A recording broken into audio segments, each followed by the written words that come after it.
Parler de Bernie Ecclestone, c'est une entreprise complètement titanesque. L'homme a célébré ses 95 ans il y a quelques jours, et on a l'image de Bernie Ecclestone comme un milliardaire. Toutefois, en fait, il est milliardaire que depuis 25 ans. Il a 95 ans, il a été milliardaire à 70 ans. Il a été millionnaire à partir des années 80. Mais avant, comment il a construit? Mais en fait, je me suis rendu compte en faisant des recherches pour ce podcast que Ecclestone a eu beaucoup de leçons. À partir du moment où il a commencé sa carrière dans les années 50, autour de la Formule 1, jusque dans les années 80, son parcours a été une succession d'erreurs, pas nécessairement tout le temps des choses positives, il a fait quand même pas mal d'erreurs. Et ce que je trouvais intéressant, c'est cette première partie vous expliquer, c'est que justement, qu'est-ce qu'il a appris et comment il a construit sa fortune. Ça n'a pas été un long fleuve tranquille, ça a été plutôt un long marathon pour Ecclestone, ce petit gars né dans la campagne anglaise, devenu multimilliardaire aujourd'hui. Je trouvais que c'était intéressant qu'on s'attache sur ce podcast à cette histoire. Par contre, l'entreprise est titanesque, parce que là, on parle de quasiment 65 ans de carrière. Il était impossible de tenir ça dans un podcast unique à peu près de 3 heures. Donc j'ai décidé de couper en deux pour vous expliquer simplement les choses et de faire d'abord un récit qui nous emmènera jusqu'en 1980, qui a failli faire tout basculer en Formule 1 pour toujours, et juste avant la signature des accords Concorde. Et je trouvais qu'il était intéressant qu'on aborde le sujet de son début de carrière.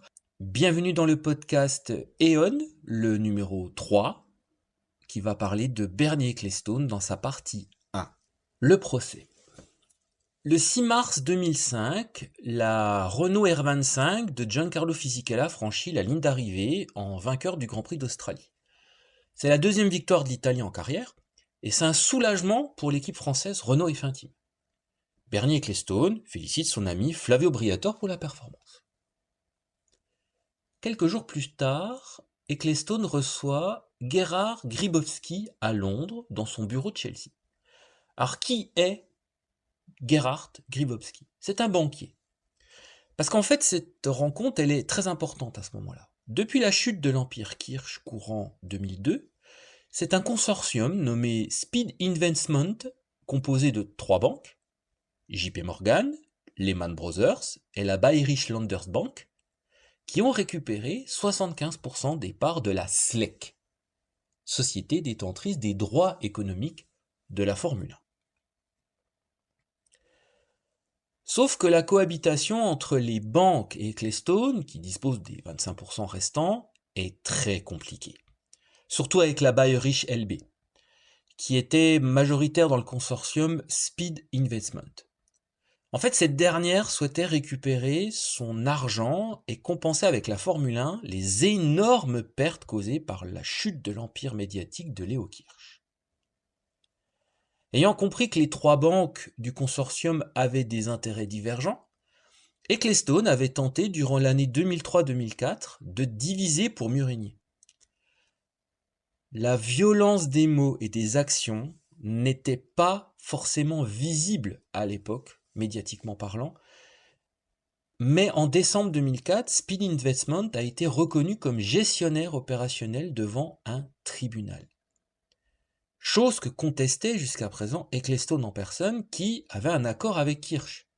En riposte, Ecclestone a lancé l'idée de racheter la Formule 1 aux méchantes banques, quitte à dévaloriser son empire. Alors revenons ce jour de mars 2005. Grybowski, en fait, représentant la Bayerische Landesbank et la Speed Investment, se retrouve devant un Ecclestone bien décidé à ne pas perdre son affaire et se préparer à la prochaine bataille. Le banquier autrichien demande alors, je cite, « Je fais un deal pour Bambino ou Bernie ?» Ecclestone répondra froidement, « C'est un visage à 2 faces. » Une remarque qui n'avait pas de sens pour le banquier à l'époque. Mais indépendamment de sa défaite de décembre 2004, Ecclestone avait dit au banquier que Bambino Trust, donc l'entreprise de tête en fait de l'empire d'Ecclestone, était hors de contrôle. Comprendre sans valeur. En janvier 2005, les banques ont entamé une procédure et le banquier autrichien retrouva Ecclestone à son bureau 3 semaines plus tard. Il n'avait pas l'intention de rester longtemps. Après de brèves plaisanteries, Grybowski lâcha un sourire et se retira. Direction l'aéroport Heathrow dans sa limousine. 10 minutes après son départ, le téléphone de la Mercedes sonna et la voix d'Ecclestone résonna. « Quel est ce document » demanda-t-il. Pas surpris, le banquier faisait le choix de jouer le jeu. « Mais de quel document vous parlez » Donc la Mercedes filait sur l'autoroute M4 et Ecclestone répondit très franchement « Eh bien celui qui est sur mon bureau ». Toujours dans le jeu, le banquier s'entendit dire « Je ne vois vraiment pas de quoi il s'agit ». Et cet petit échange complètement anodin, finalement, ça a été le point de bascule. Le point de bascule de ce qui va devenir l'affaire Grybowski. Le trust a été créé le 2 décembre 1997 au Liechtenstein. Je parle de Bombido Trust. La société a été créée au profit des enfants d'Ecclestone, ses 2 filles, et de son ex-épouse, qui était encore son épouse à l'époque, Slavica. Normalement, au Royaume-Uni, en cas de décès, le conjoint est exonéré d'impôts sur les héritages. Cependant, Slavica étant croate et n'ayant pas résidé au Royaume-Uni suffisamment longtemps en 1995 pour y être domiciliée, elle aurait dû s'acquitter d'un impôt sur la succession exorbitant de 40% sur les sommes ou les biens reçus d'Ecclestone en cas de décès. À l'époque, il faut le savoir, Ecclestone détenait 100% de la Formule 1 via la FOCA, l'entreprise. Pour éviter une facture fiscale excessivement élevée à son décès, il a transféré ses actions à l'étranger vers le trust, permettant ainsi à sa femme et à ses enfants de les détenir et de ne pas en hériter à son décès. Donc étant donné que ces problèmes cardiaques qui ont nécessité un triple pontage coronarien en 1999, cette possibilité de la disparition d'Ecclestone n'était pas exclue à l'époque. Loin de là. Alors pourquoi Ecclestone a ainsi réagi à un document et de quoi s'agissait-il ? Durant l'hiver, Grybowski avait appris de Ecclestone et de ses méthodes. Une leçon a été tout particulièrement retenue, c'est notamment que l'ennemi de son ennemi est mon ami. Alors ça fait très très mafieux quand on l'entend comme ça, mais en fait c'est totalement dans l'esprit de Bernie Ecclestone. Et l'ennemi en question c'est Wolfgang Hessel. Et c'était le parfait exemple. L'homme était celui qui, en 1997, avait déposé une plainte pour monopole contre la FIA et Ecclestone. Une publicité qui a soudainement attiré l'attention des grands médias ainsi que de la Commission européenne de la concurrence. Donc s'appuyant initialement sur les informations fournies par Hessel, producteur et directeur d'une toute petite chaîne allemande qui s'appelle AETV, et ses documents juridiques en Allemagne, la Commission européenne avait ouvert une enquête sur la FIA et Ecclestone, et elle avait surtout découvert des faits allant d'un conflit d'intérêts concernant Ecclestone à ce qu'on appelle aux États-Unis une association de malfaiteurs. Vous avez bien entendu quand même, on parle d'association de malfaiteurs en vue d'une restriction de la concurrence. Face à Grybowski, l'Allemand était crédible, mais il était surtout très cupide. Lors des échanges entre Hessel et Grybowski durant cet hiver, ce dernier offrit une occasion de se venger. Le premier releva que les documents qu'il avait, à l'époque, qu'il avait déposés, il y avait une lettre qui suggérait une relation étroite entre Ecclestone et Bambino Trust, soi-disant indépendante. Le banquier autrichien, il souhaitait en avoir la preuve, c'était normal. Et le prix, c'était de 100 000 euros. Ça a été sa seule réponse. Vous voulez le document ? Donnez-moi 100 000 euros. Ça a été le choc. Parce que acheter une preuve, c'était inadmissible. mais une seule page pouvait garantir 1,8 milliard de dollars à la banque qu'il représentait. Finalement, le prix, ça sera 20 000 euros. Une affaire. Hein. Et c'est une copie de cette lettre qu'a découvert Ecclestone ce jour d'hiver 2005 sur son bureau. Une missive qui indiquait clairement que Ecclestone était le porte-parole de Bambino Trust. Une preuve qui était assez embarrassante, parce qu'avec cet acte, Grybowski avait montré à Ecclestone qu'il avait non seulement fait ses devoirs, mais qu'il savait aussi déployer des tactiques utilisées par Ecclestone lui-même. Parmi les maximes préférées d'Ecclestone, on ne sait pas ce qu'on ne sait pas. Mais désormais, une copie sous les yeux, la fuite pouvait être réelle et le scandale important. Deux affaires étaient en cours en Allemagne concernant la prise de contrôle de la FOCA, la FOA, devenue par la suite, et donc les relations entre Ecclestone et Bambino Trust. Un accord a été conclu entre les deux parties pour vendre un tiers. Un accord a été conclu pour vendre à un tiers durant les 12 mois suivants et arrêter la querelle. Donc, pour éviter toute publicité autour de Bambino Trust et Ecclestone, en fait, les deux entités ont réglé, depuis, deux sociétés anonymes, l'une aux îles Maurice, l'autre aux îles Vierges britanniques, le 23 mars 2005, un virement de 44 millions de dollars et la nomination d'une majorité d'administrateurs de la banque allemande, la Bayerische LB, dans le conseil d'administration. Grybowski est arrêté le 5 janvier 2011 et la nouvelle a choqué Ecclestone. La peur d'ouvrir la boîte de Pandore le dévora. Qui, pour se rassurer, estima que le banquier autrichien avait bien caché quand même ou bien dépensé les 44 millions. Et c'est à sa grande surprise qu'il entendit tout à fait le contraire. Non seulement les paiements avaient été découverts par la police allemande, mais le banquier autrichien était accusé de corruption en lien avec la vente des actions de la Formule 1 à CVC Capital Partners, nouveau propriétaire de la discipline depuis 2006. Au procès, Ecclestone avouera que devant la manœuvre de la lettre de Grybowski, il avait proposé 11 millions de dollars pour obtenir le silence. L'Autrichien avait demandé 44 millions et l'affaire s'était conclue à 40. L'Autrichien demanda 50 millions et l'affaire se conclua à 44 millions. Et pouvoir vendre à CVC Capital dans le silence. En fait, la réalité, elle est parfaitement logique qu'Ecclestone ait payé Grybowski. Je dis pas que c'est bien, je dis simplement que dans le contexte, c'était logique dans l'esprit d'Ecclestone.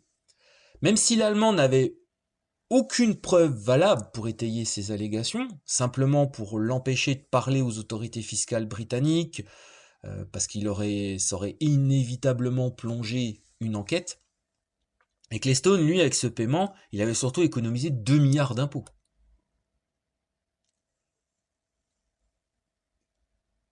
Donc, cette leçon qu'il a à apprendre, c'est que finalement, cet épisode s'est retourné littéralement contre Ecclestone.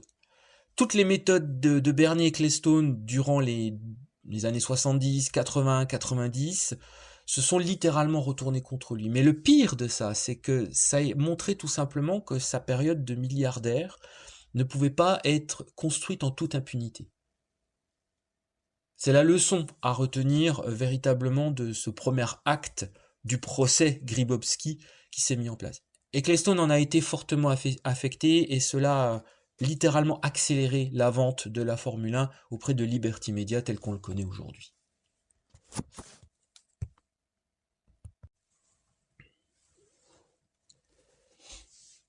Une scène pour illustrer l'état d'esprit business de Bernie Ecclestone. On est en 1974. L'écurie Brabham avait bénéficié du soutien du pétrolier Texaco sur la BT 44. En fait, c'est un accord qui a été joué sur une partie de backgammon avec John Goossens, qui était l'homme des relations publiques du pétrolier. Je plante le drapeau sur là où je vais vous emmener sur cette philosophie de l'opportunisme. Remontons un petit peu en arrière. Lorsqu'Ecclestone racheta Brabham en 1971, contre 120 000 $, il entra automatiquement comme membre de l'association de la Formula One Constructor Association, F1CA. Cette dernière, elle existait depuis une dizaine d'années, elle était constituée pour permettre aux équipes anglaises de négocier les primes de départ des Grands Prix de Formule 1. Parce que je le rappelle, à l'époque, le seul modèle économique que les écuries pouvaient avoir, en plus de leurs partenaires personnels, c'était de pouvoir négocier la prime de départ et éventuellement prime d'arrivée, mais c'était surtout prime de départ, pour participer au Grand Prix. En s'associant, en créant ce modèle associatif, ils ont pu négocier des grosses sommes d'argent. À l'époque, on parlait de 20 000 livres sterling, représentant à peu près 40 à 50 000 $ par Grand Prix. Et en face de lui, ce moment-là, il faut comprendre que ce modèle de la F1 CA était jusqu'à présent dirigé par Colin Chapman. Ecclestone y a vu une opportunité de se présenter. En face de lui, il y avait d'autres candidats. Il y avait Peter Warr, qui était donc soutenu par Chapman en personne, et il y avait d'autres personnes, par exemple Teddy Meyer aussi s'était lancé, etc. En coulisses, la commission du président était en jeu. Parce qu'en fait, c'était pas à but non lucratif, cette histoire. En concluant les deals avec les circuits, le numéro 1 de l'association, tel qu'on l'appelait, était autorisé par ses membres à toucher une commission, à la discrétion de l'élection. Donc Peter Warr demandait 4% de commission sur chaque deal, sur chaque Grand Prix. Et Ecclestone, qui avait surpris tout le monde, lui, il a proposé de prendre 2%. Il a été élu. Vous trouvez que c'est osé ? Moi, je trouve que c'est très osé. Parce qu'en fait, en réalité, Ecclestone n'a touché que durant l'année 72 les 2%. Parce que dès 73, il était passé à 7%. Je précise que Chapman, lui, il était à 5%. Ça, c'est très intéressant qu'on dise, c'est que finalement, l'opportunité, ça a été, je casse le marché pour obtenir derrière tout de suite, dès l'année suivante, je récupère la marge. En 76, l'équipe Brabham était propulsée par un moteur Alfa Romeo qui était gratuit, un Flat 12.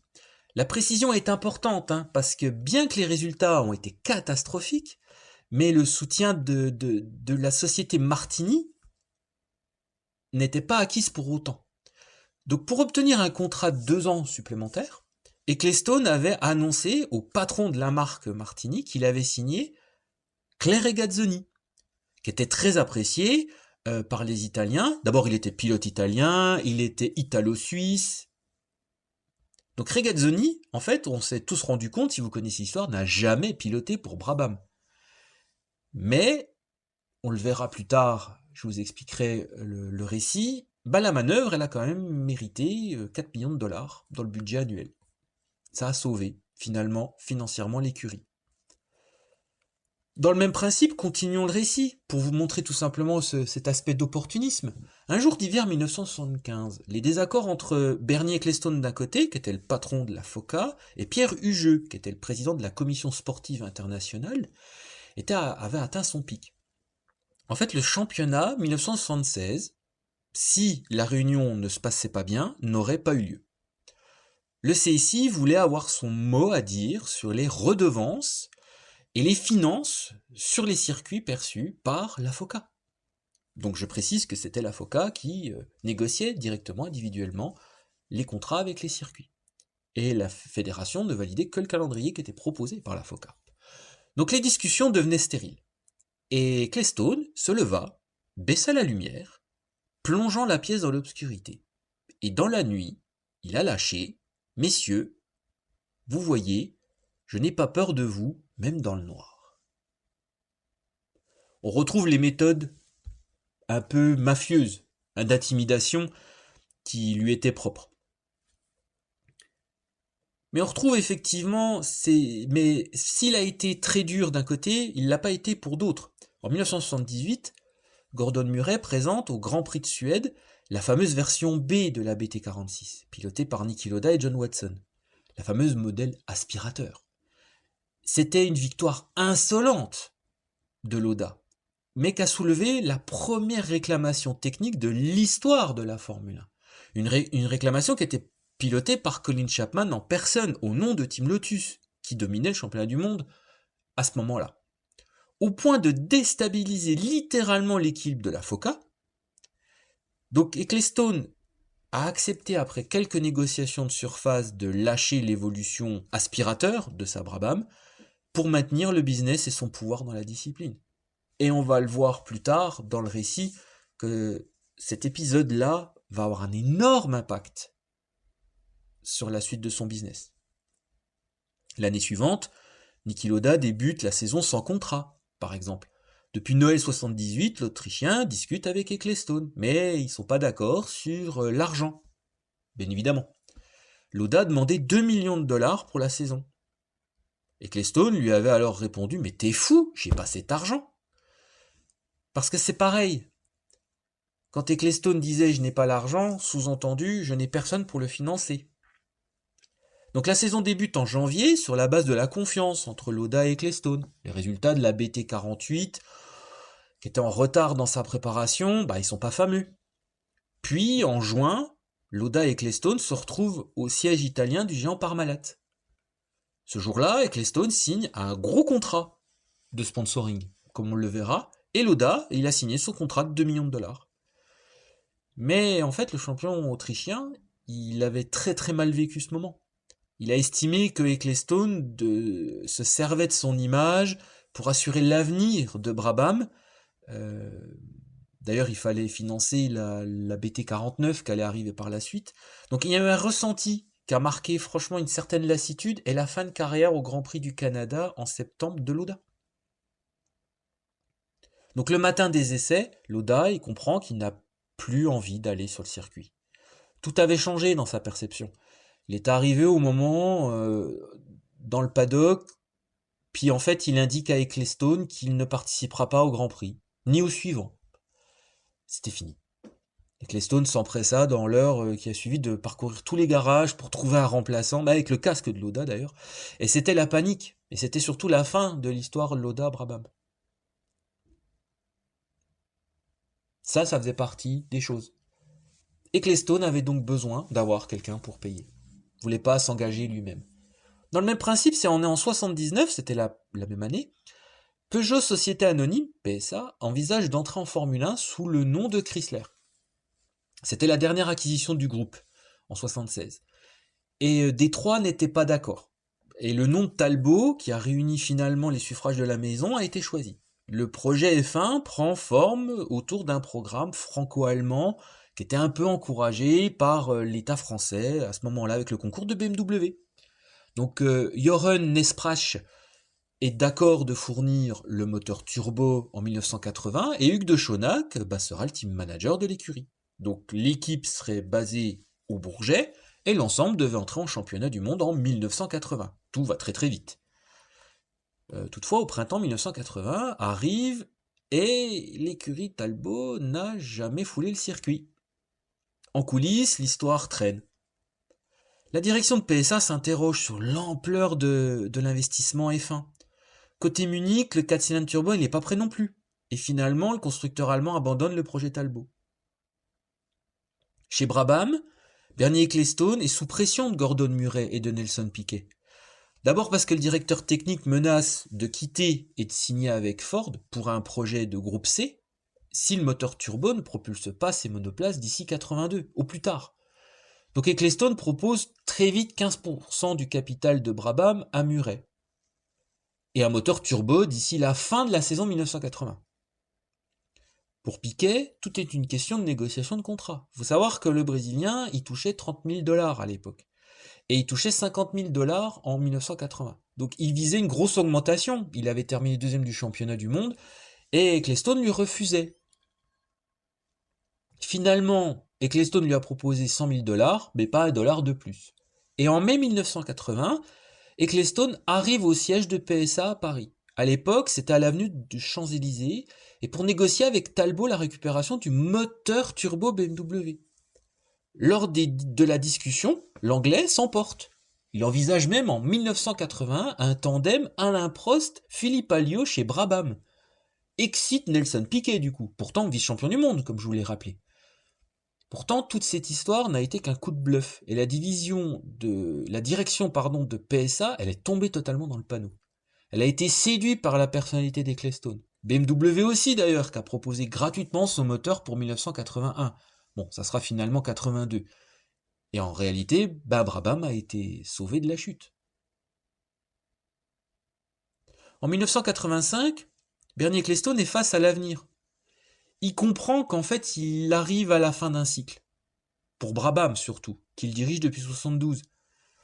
Et il comprend qu'il va perdre son premier pilote, Nelson Piquet, double champion du monde, et surtout son moteur BMW, qui a décidé de ne plus continuer en F1. Ecclestone comprend aussi qu'il va aussi perdre son ingénieur en chef, c'est Gordon Murray.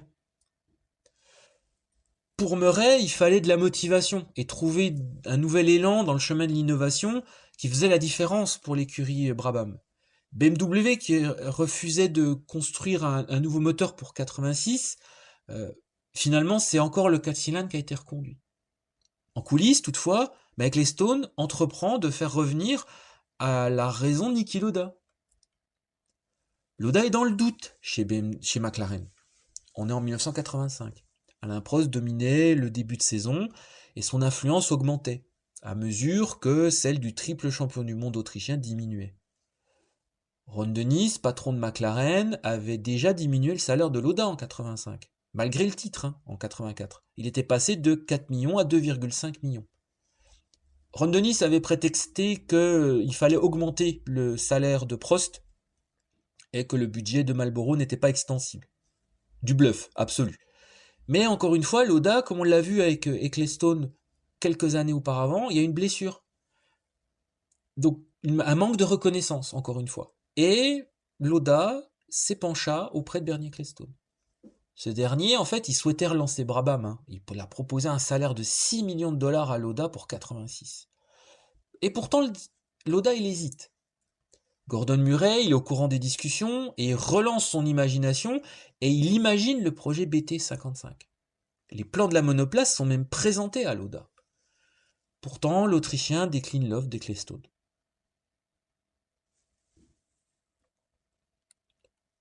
On voit ici qu'on est encore une fois dans un aspect d'opportunisme.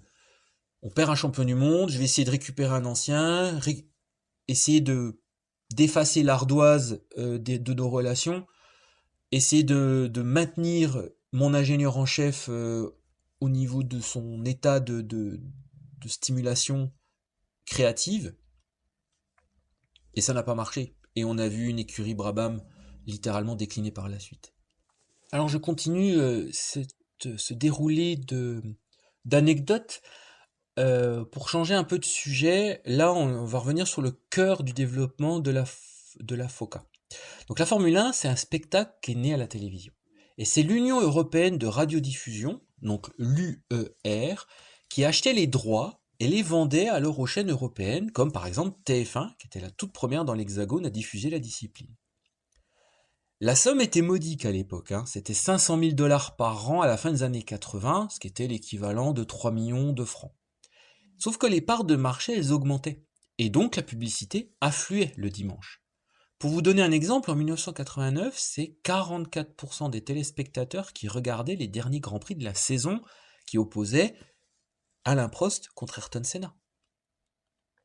En coulisses, Ecclestone soutient la fin de l'UER. Il veut négocier directement avec les chaînes et il obtient un accord. Il faut savoir que dans les années 1980, c'est les droits des circuits qui rapportent le plus d'argent encore à l'économie de la F1. Donc la plupart des diffuseurs qui diffusaient leur Grand Prix national, ou peut-être quelques autres, la couverture intégrale de la saison, que aujourd'hui on considère comme acquise, c'était pas assuré encore à l'époque.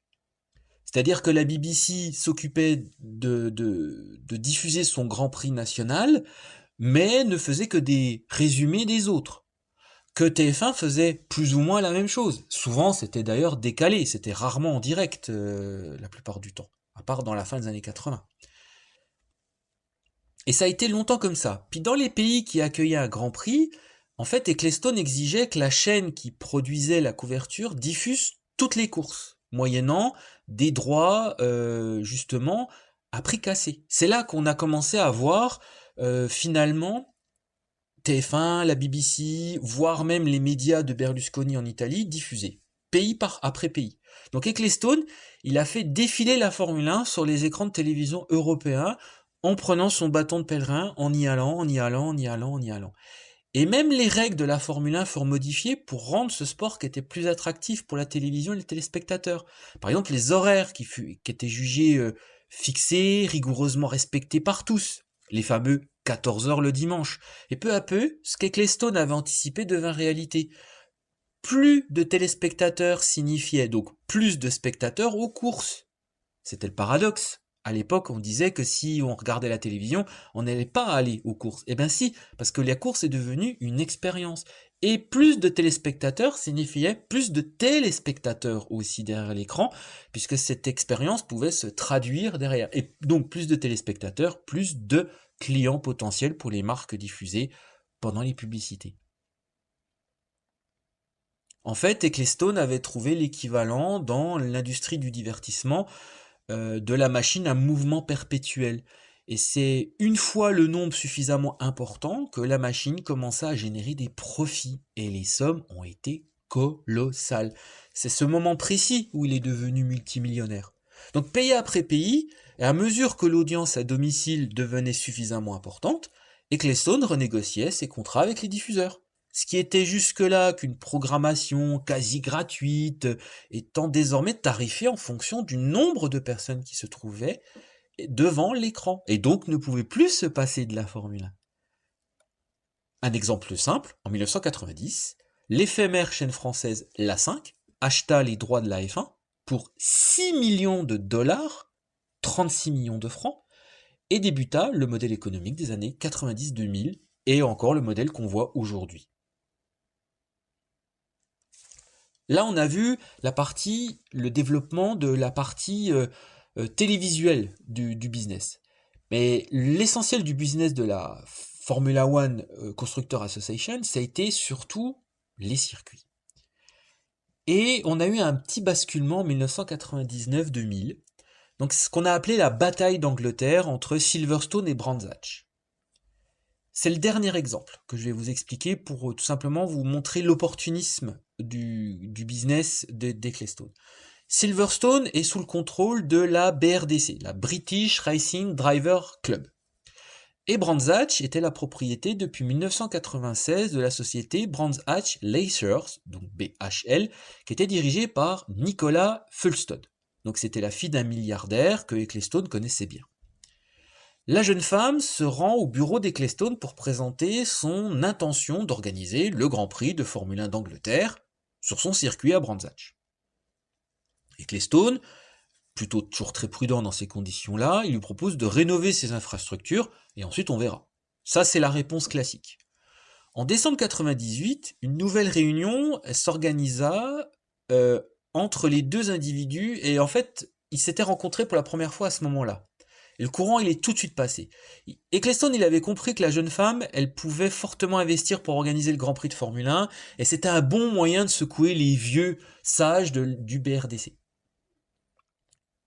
Un BRDC qui voyait d'ailleurs Ecclestone une fois à chaque négociation, et qui imposait ses conditions systématiquement, mais Ecclestone ne pouvait rien faire et à chaque fois il devait plier. Ça, vous savez, Ecclestone, c'est pas quelque chose qui supporte très longtemps. Ça, c'est aussi un trait de caractère à retenir. Donc il accepte, mais jusqu'au point de rupture. Donc Ecclestone accorde alors à BHL l'organisation du Grand Prix d'Angleterre à partir de 2002, contre un chèque de 10 millions de dollars et une majoration de 4% par an. C'était le double de ce que payait Silverstone alors. C'était subtil, hein, parce que Ecclestone négocia avec le BRDC pour prolonger aux mêmes conditions le circuit de Silverstone en parallèle. Mais devant le tarif, le BRDC stoppa la discussion et donc l'option BHL a été validée le 14 mai 1999. Ce petit détail que je viens de vous expliquer, il est très important parce que avant, le chèque que Ecclestone demandait n'était fixe. Il n'y avait pas de majoration. C'est le premier contrat où il y a eu des majorations. Par la suite, les majorations ont été de 4, 5, 7, 10%. Ça pouvait monter jusqu'à 10%. Ce qui représentait des sommes qui étaient colossales, par exemple pour des Grands Prix de Singapour par la suite et tout ça. Donc c'est le premier contrat, on est en 1999 et c'est là qu'il met une majoration pour tout simplement permettre au business de grossir en termes de chiffre d'affaires et ne pas rester fixe. Donc fort de son contrat avec BHL, les travaux de rénovation de Brands Hatch sont lancés. Mais Nicolas Fulston cherchait surtout un acheteur avec ça. En juin 99, la société Octagon, filiale d'Interpublic Group, c'est un géant américain de la communication, acheta pour 192 millions de dollars la société BHL et donc l'organisation du Grand Prix d'Angleterre en 2002. Mais en coulisses, devant la menace américaine, qui était très présente entre la fin des années 90 et début des années 2000 en Europe, le BRDC exerça un lobbying mais tellement intensif auprès du secrétariat à l'environnement pour ralentir, voire même stopper les travaux de rénovation de Brands Hatch. Et donc maintenir la course par défaut à Silverstone. Et ça fonctionna. Mais c'est là que l'opportunisme d'Ecclestone est à exposer une dernière fois. Alors, il y a eu un accord qui a été conclu, il a été en 3 volets, et je vais vous l'expliquer. Il est juste magique. Alors, Ecclestone, il a proposé à Octagon donc, de louer le circuit de Silverstone afin de respecter les termes de contrat. Et donc, ça a été accepté. Donc, Octagon organisera bien le Grand Prix d'Angleterre, mais non pas sur Brands Hatch, mais à Silverstone. Jugé parti, Ecclestone modifia les termes du contrat qui octroyait donc les fameux droits commerciaux à Octagon, et en faisant démarrer l'accord un peu plus tôt que prévu, donc non pas 2002, mais 2001. Et surtout le prolongeant jusqu'en 2015. Donc la redevance était toujours de 10 millions de dollars par an, pas de problème, mais là ça devient intéressant. Mais la majoration, elle était passée à 10%. Vous vous souvenez, elle était à 4% jusqu'à présent. Elle est passée à 10% avec le nouvel accord. Ça, c'est le premier volet de l'accord, accepté par Octagon. Le deuxième volet stipulait qu'en fait, les 3 parties, donc BRDC, Octagon et la Formule 1, devaient apporter chacune 7 millions de dollars par an dans une société commune destinée à développer Silverstone, en un site moderne d'activités de sport mécanique et de loisirs. Incroyable quand même. Donc d'un côté, Octagon loue le circuit, le deuxième a investi pour justement transformer, développer Silverstone, tout en ayant un circuit à lui qu'il doit rénover et qui ne sert plus à rien. Et c'est là qu'arrive la dernière partie du deal, qui, alors là les termes sont, c'est le fameux leasing qu'il y a entre justement le BRDC et Octagon. Alors, Octagon devait donc payer au club britannique la somme de 7 millions de dollars par an pour louer le circuit. Une somme qui, elle aussi, avait évolué parce qu'en fait, à l'origine, ça devait être 3 jours de location, juste pour le Grand Prix. Mais en fait, non. C'est juste la clause 2 du contrat montrait que c'était toute l'année qu'Octagon louait le circuit de Silverstone. Donc ça obligeait Octagon à débourser un total de 24 millions de dollars par an, et avant que l'argent rentre dans les caisses. Et la cerise sur le gâteau, c'était que le contrat était garanti par la société mère américaine Interpublic, ce qui signifiait que Ecclestone savait qu'il allait toucher 150 millions de dollars avec ce contrat, quoi qu'il arrive.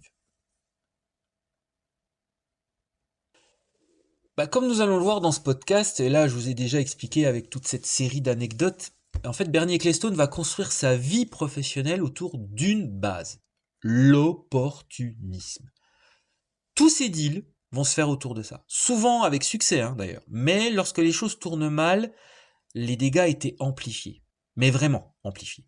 De 1957, lorsqu'il acheta des monoplaces Kono pour participer à des Grands Prix de Formule 1, à 2016, lorsqu'il a vendu son empire à Liberty Media pour 9 milliards de dollars, toute sa vie, Ecclestone sera dictée par l'opportunité de faire du business ou d'avoir un deal.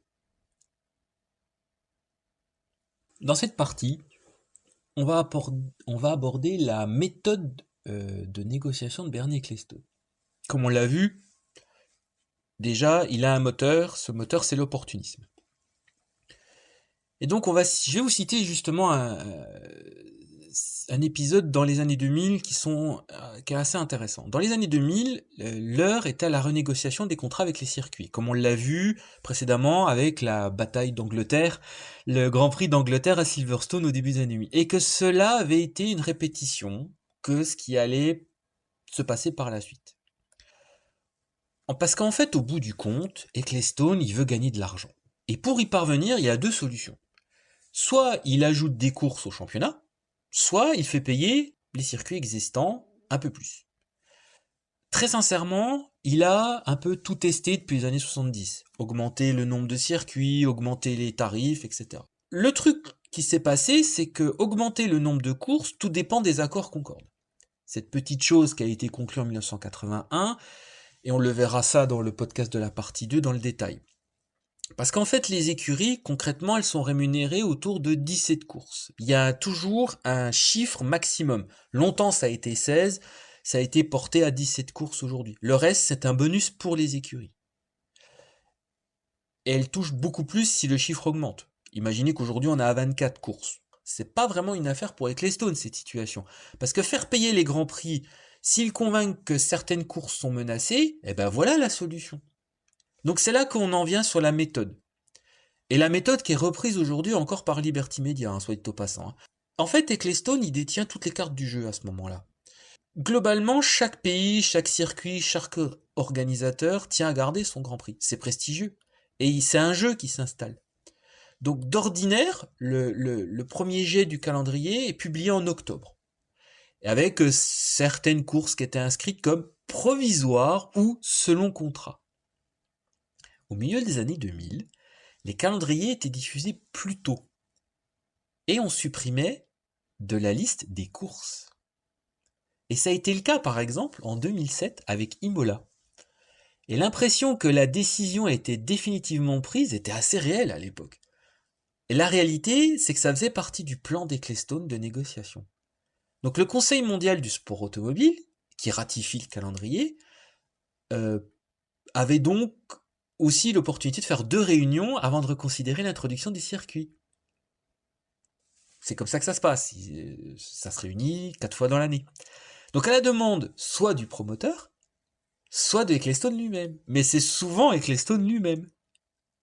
Parce que lui-même est membre du Conseil mondial. Donc c'est commode quand on regarde bien, parce que ça fait partie du deal qui était conclu entre Ecclestone et Max Mosley, alors président de la Fédération internationale de l'automobile, depuis les années 2000. Simplement, Ecclestone est le maître du jeu pour renégocier les choses. Alors, comment ça se passe concrètement ? Ecclestone, il exprime ses exigences concernant, par exemple, les mises à niveau des installations et les infrastructures du circuit. Parce qu'il les estime qu'elles sont dépassées, ou pas au niveau. Comme par exemple, c'était le cas d'Imola. Imola qui a été comparé à Sepang, par exemple, à l'époque. Mais lors du Grand Prix d'Italie, à Monza, du coup, au vu des nombreuses pressions faites pour garder Imola, il fut évident que la réinscription du circuit était une question d'argent, pas d'installation. Donc pour être clair, si Imola met assez d'argent sur la table, eh ben la course elle aura lieu. D'ailleurs, dans le calendrier publié, il y a un trou, si on regarde bien, il y a toujours des trous. Là, pour le coup, pour ce calendrier 2007, il y avait un trou de 4 semaines entre les Grands Prix de Bahreïn et d'Espagne. Le gouvernement italien annonce le 20 septembre 2006 des travaux qui débuteront le 4 octobre. Et Imola sera prolongé avec la garantie de l'État. On va se projeter sur un autre Grand Prix, le Grand Prix de Turquie. Lui, il était dans le calendrier 2007. Mais sa position a semblé menacée après des controverses politiques durant le Grand Prix de 2006, où le président de la République du Nord de Chypre avait remis le trophée du vainqueur à Felipe Massa. Donc la fédération, elle a condamné le geste par une audition spéciale à Paris, qui avait été inscrite d'ailleurs dans l'agenda, et Ecclestone, dans l'histoire, on a vu que c'était un acte politique, la fédération fait pas de politique, donc voilà. Et ben en fait, les promoteurs ont eu une amende de 5 millions de dollars, et notre homme, Ecclestone donc, a repris les droits d'organiser le Grand Prix à son compte, pour rien. Car la redevance était à la fois payée par le public, et la différence par l'État turc. Donc ce qu'il faut retenir, c'est que la peur, c'est le meilleur moteur de négociation à son avantage. Imola a payé plus. D'autres circuits ont payé aussi plus, car ils étaient tous en concurrence ou ils étaient menacés de ne plus figurer au dernier moment dans le calendrier. La Turquie, elle a payé jusqu'à la fin de son contrat initial une course dont elle n'a tiré aucun bénéfice directement. L'autre volet, pour comprendre comment Ecclestone négocie, c'est que, comme on l'a vu précédemment dans les anecdotes, il faut que quelqu'un d'autre paye parce qu'il ne veut pas payer lui-même.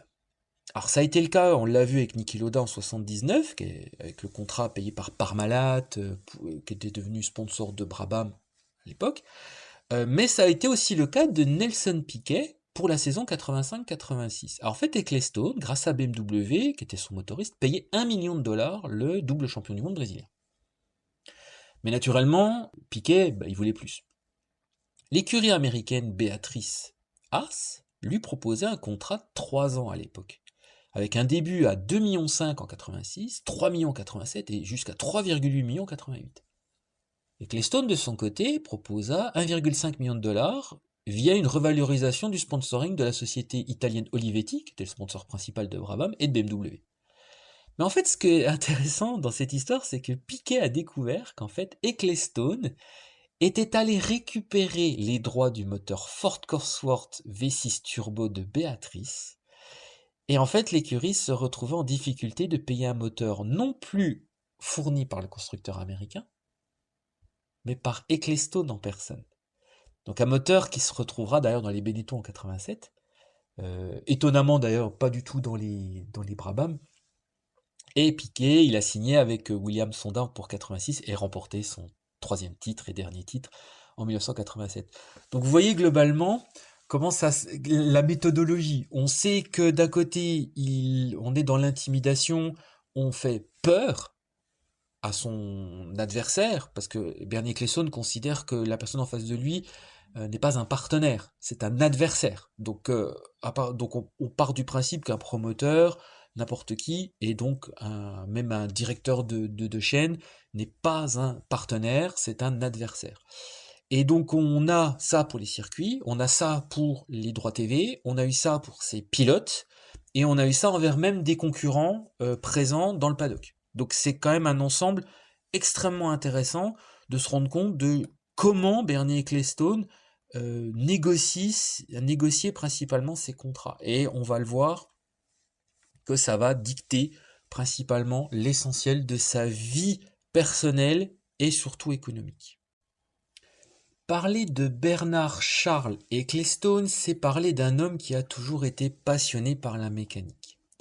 À l'âge de 16 ans, en parallèle de son admission à la Woolwich Polytechnique, il débute sur les pistes en herbe avec sa motocyclette pour participer à des compétitions locales.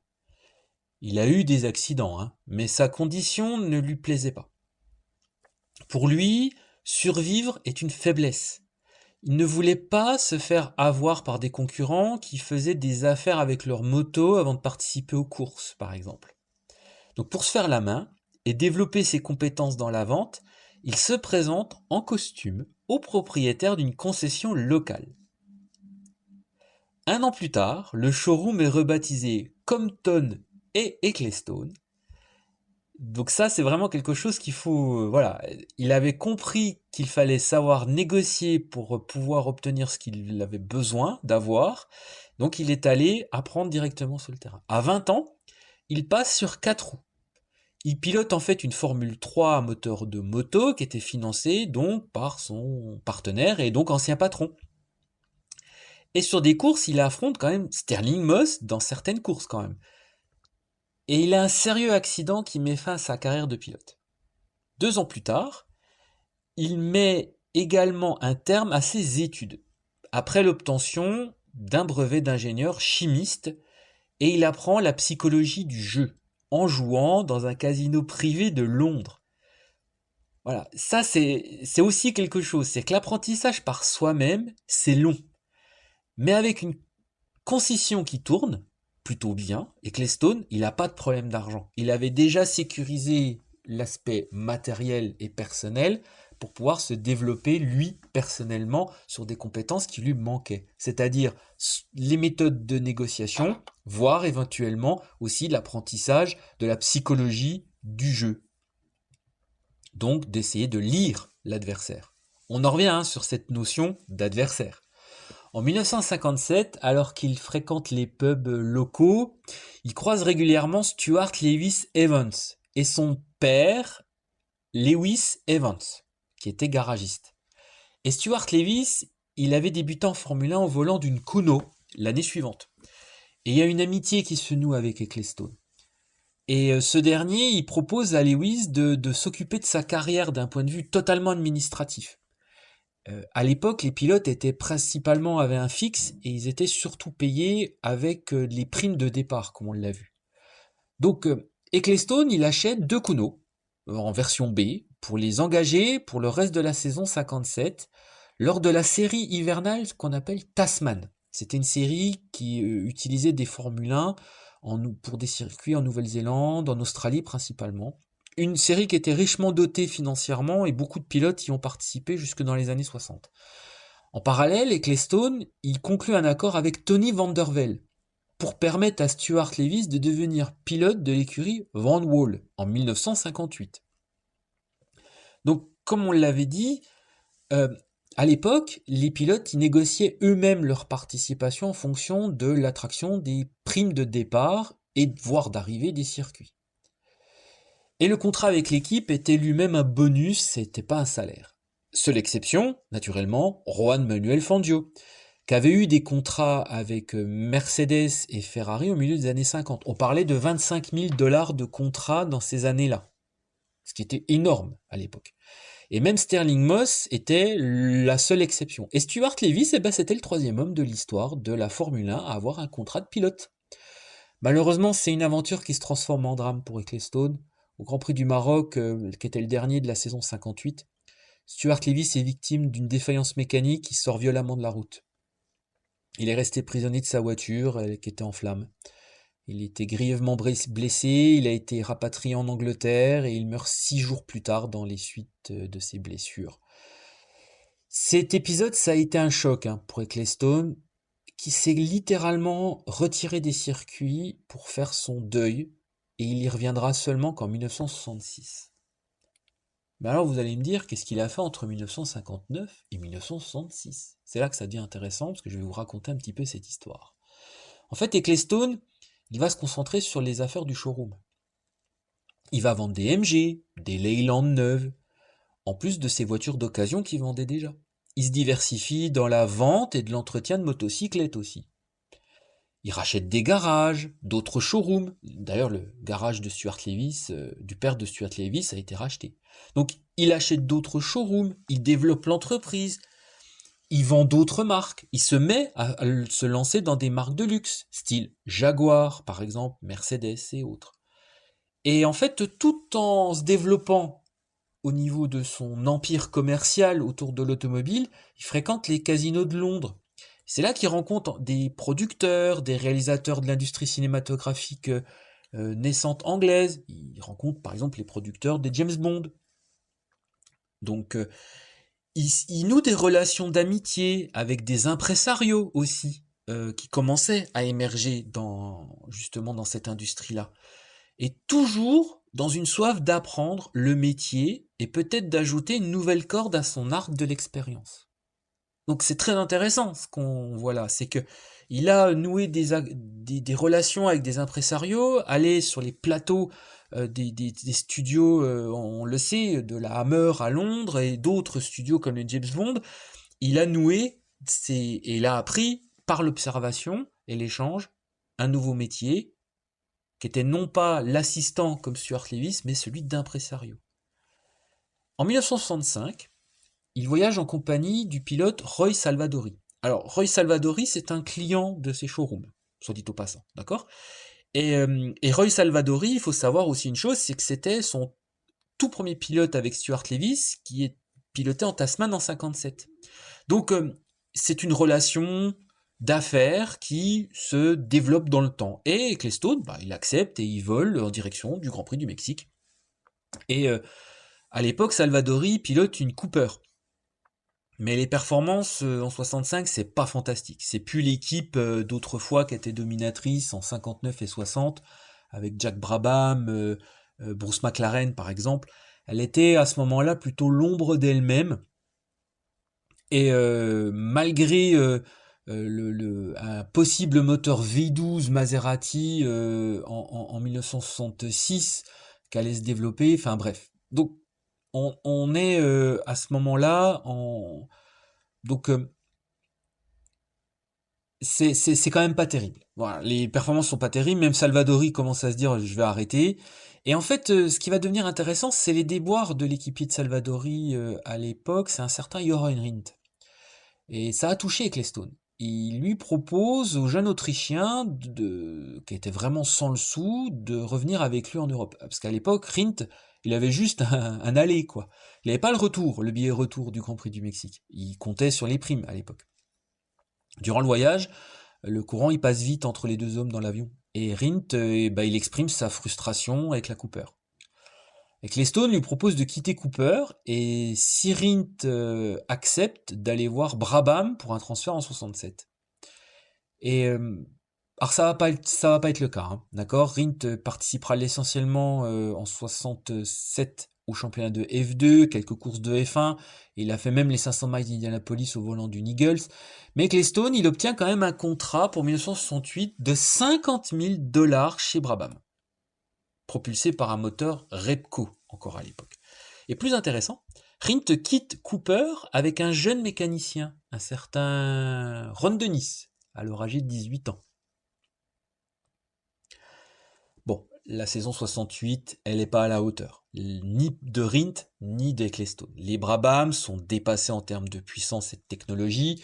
Je rappelle, hein, en termes de technologie, les châssis étaient encore tubulaires, à l'époque, dessinés par Ron Tournac, et les moteurs Repco ne fournissaient qu'une puissance de 360 chevaux, au moment où, en 1968, le moteur Cosworth était à 385 chevaux avec le V8 et les moteurs Ferrari V12 étaient à 410 chevaux. Ecclestone est à ce moment-là approché par Colin Chapman au nom de Lotus pour signer Rindt pour la saison 69. Et Ecclestone, il n'a pas hésité. Il a proposé un tarif de 100 000 dollars par saison. Faut se rendre compte de ce que c'était un record à l'époque. Un record absolu. Même avec l'inflation, l'époque de Fangio, on n'avait jamais payé aussi cher un pilote. Et entre les deux hommes, le business était fou. Je parle entre de Rindt et de Ecclestone. Il y avait par exemple une des activités les plus lucratives, c'était le Jochen Rindt Racing Show. C'était une exposition de voitures de course qui rencontrait un grand succès en Autriche et en Allemagne. On parle de centaines de millions de personnes qui payaient un ticket pour accéder à cette fête. Ça rapportait des sommes absolument incroyables. Donc en 1970, sachant que sa Lotus 72 allait arriver à un moment ou à un autre, Rindt voulait rapidement finir la saison. Et en fait, il voulait surtout être le titré le plus vite possible. Parce que faut savoir que l'année 70, ça a été quand même une année très très compliquée. Il avait perdu son ami Pierce Courage, qui était pilote Williams durant la saison. Alors c'est très important, hein, ce que je vous dis. Les relations avec Frank Williams se sont développées et Bernie Ecclestone se sont développés à partir de ce moment-là. Et en fait, Rindt, il voulait stopper sa carrière. Et en marge du Grand Prix d'Italie, à Monza, Ecclestone et Rindt, ils rencontrent un jeune pilote brésilien qui s'appelle Emerson Fittipaldi, qui était pilote de F3 à l'époque, pour lui proposer de piloter leur écurie de Formule 2 en 71. Donc l'accord, il était conclu. Malheureusement, la parabolique, lors des essais qualificatifs du Grand Prix 1970, en décida complètement autrement. Rindt percute le mur à 200 km/h, il est mort dans un dernier soupir dans l'ambulance. Ecclestone, il informe Chapman du drame, et ce dernier s'effondre. Il peut pas retenir ses émotions, criant encore un, en faisant référence même à Clark, mort 2 ans avant, et le silence emporta Monza.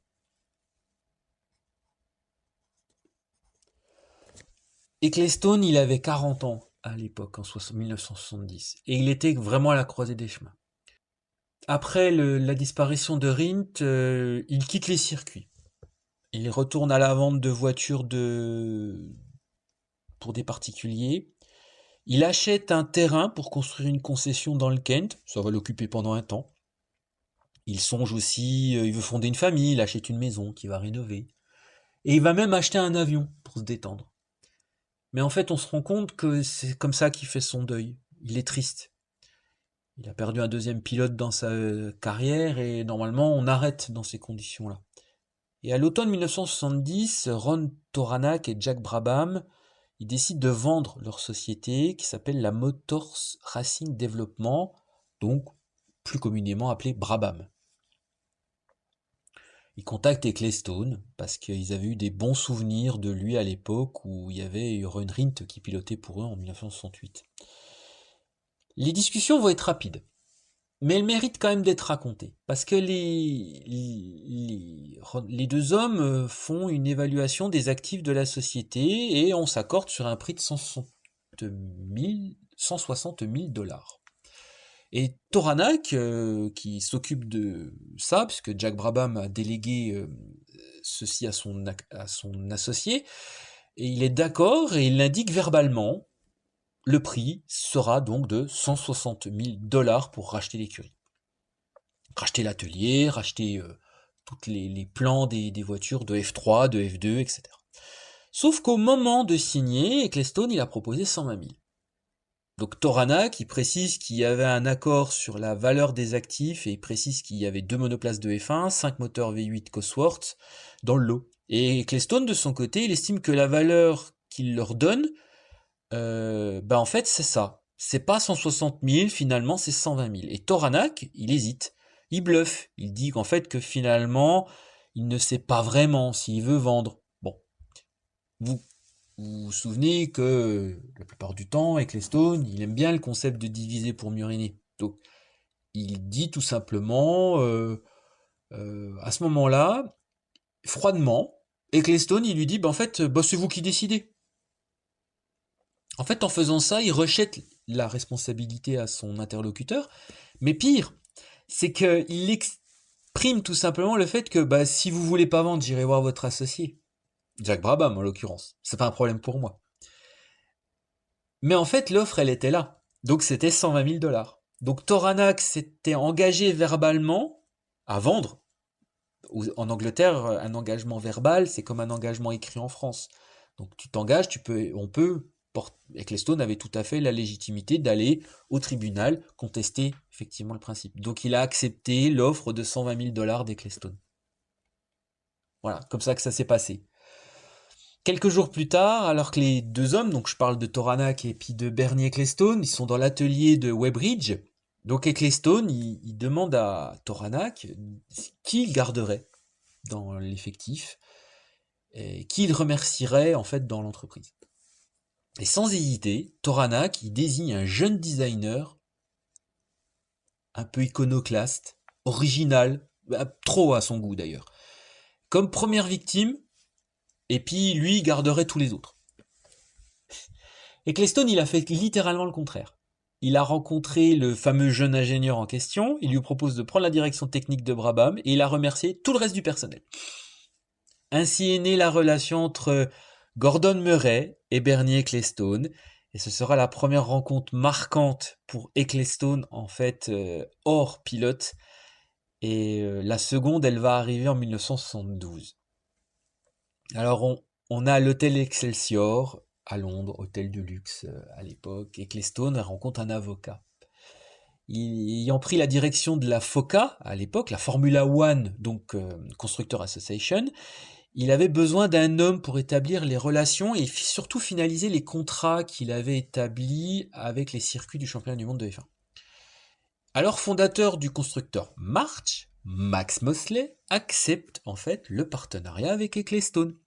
Donc les deux hommes vont mettre en place un système où les grands prix européens vont payer 56 000 dollars et les courses exotiques 110 000 dollars. L'Argentine totalitaire, le Brésil totalitaire aussi, l'Afrique du Sud sous apartheid seront les premiers deals du genre avec justement des centaines de milliers de dollars à la clé, voire même jusqu'à 350 000 dollars à l'époque pour l'Argentine. Et déjà, les petites équipes comme Williams demandent de l'aide avec les Stones. Et il va les aider. Surtout Williams. Il va surtout aider Williams.